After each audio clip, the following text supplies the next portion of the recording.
Gland नाम की एक चीज होती है। ये सारे पहलू, योग के तमाम पहलू या योग साधना, इसे थोड़ा नीचे ले जाने के लिए हैं। इसे दक्षिण कहा जाता है।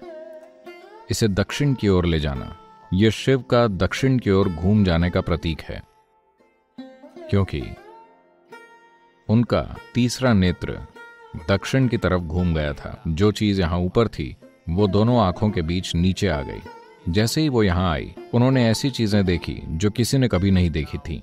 अब अगर ये खास तरह से होता है, पीनियल का स्राव, जिसे योग में अमृत या अमृता या अमृतम कहा गया है, शायद संस्कृत में, इस अमृतम को या तो शरीर में लाकर सिस्टम को मजबूत बनाया जा सकता है और शरीर के जीवन काल को बढ़ाया या लंबा किया जा सकता है, या इस अमृत से सिस्टम में आनंद पैदा किया जा सकता है। किसी ड्रग की तरह यह आपको चकाचौंध कर सकता है, या आप इस अमृत का इस्तेमाल अपने बोध को बढ़ाने के लिए कर सकते हैं, ताकि आप हल्की हवा की तरह हो जाएं, क्योंकि तब हर चीज जो यहां है वो आपसे होकर गुजरे।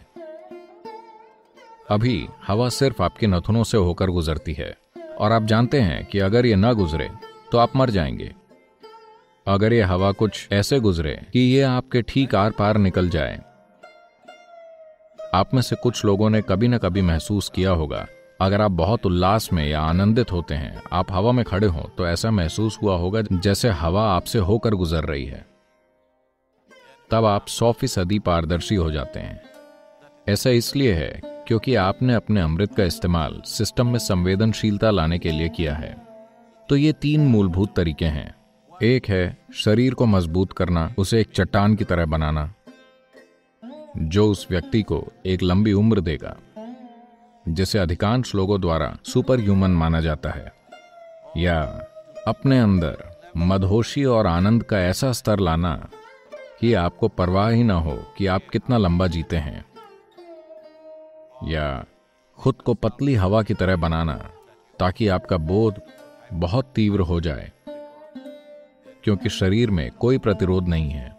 पीनियल ग्लैंड के उसी स्त्राव को 3 अलग अलग तरीकों से इस्तेमाल किया जा सकता है। यह अमृत या पीनियल ग्लैंड का ये स्राव शरीर में सही तरह की भूमिका निभाएगा। जब मैं सही कहता हूं तो मेरी समझ में, अगर वो आपके बोध को बढ़ाता है तभी वो सही है, क्योंकि अगर आप अपने बोध को नहीं बढ़ाते तो आपका जीवन किसी भी रूप में उन्नत नहीं बनता, वो सिर्फ किसी दूसरे की नजर में उन्नत होता है। अगर आप चट्टान की तरह बन जाएं, तो हो सकता है कि जीवन का आपका अनुभव न बदले, बस दूसरे लोग सोचते हैं कि आप लाजवाब हैं। वैसे हम आपसे एक मूर्ति बना सकते थे, और आप वैसे भी एक चट्टान बने हुए हैं। चट्टान की तरह बनने के लिए हमें किसी इंसान की जरूरत नहीं थी, लेकिन अगर आपके पास चट्टान जैसा दिमाग है तो यह दिक्कत होगी। आप हमेशा सोचते रहते हैं कि आपसे बड़ी चट्टान कौन सी है, आपसे छोटी चट्टान कौन सी है। आपका पूरा जीवन इसमें चला जाता है कि कौन सा श्रेष्ठ है, कौन सा तुच्छ है, कौन सा बेहतर है, कौन सा बदतर है। आप अंतहीन रूप से अपनी तुलना करते रहेंगे, क्योंकि यही एक चट्टान की प्रकृति है, यही भौतिक हकीकत की प्रकृति है। एक बार जब आप भौतिक हकीकत से अपनी पहचान जोड़ लेते हैं तो कौन बेहतर है, कौन बदतर है, ये एक स्वाभाविक विचार प्रक्रिया बन जाती है। जब आप उससे परे चले जाते हैं, सिर्फ तभी आप इससे मुक्त हो सकते हैं कि कौन बेहतर है और कौन बदतर है।